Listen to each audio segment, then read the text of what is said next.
Sexual expression is a natural and normal human need.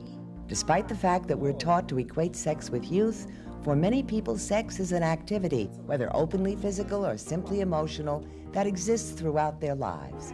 Today, since a substantial proportion of the elderly suffer some form of dementia, sexual expression can cross the boundaries of Alzheimer's and other afflictions.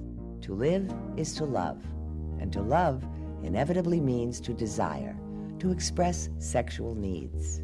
A dementia diagnosis should not preclude a person's personal happiness. So yes, sexuality is part of human need at any point in life, and certainly should not be denied someone with a diagnosis of dementia.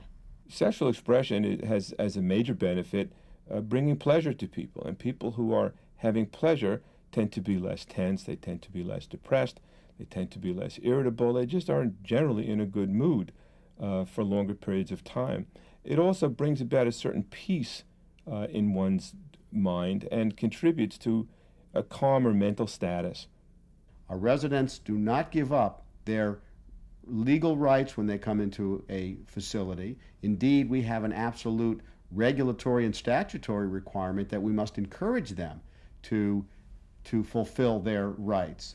As a new admission, they're automatically given this booklet on residents' 100 staffers can have 100 different personal, moral, and religious approaches to sex, but there can be only one institutional approach, and training can help the staff understand and fully implement the policy. But you don't have to take this with you in your personal life.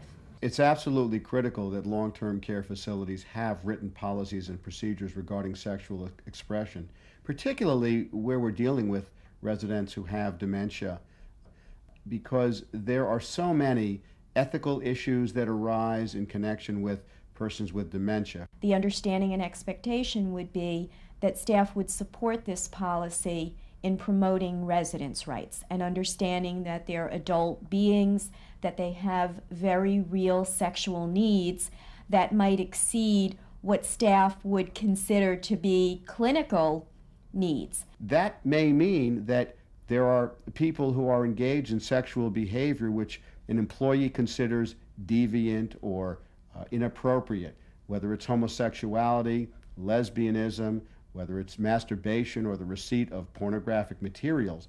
These are nevertheless their rights, no different than they would be for people who continue to live in their own home.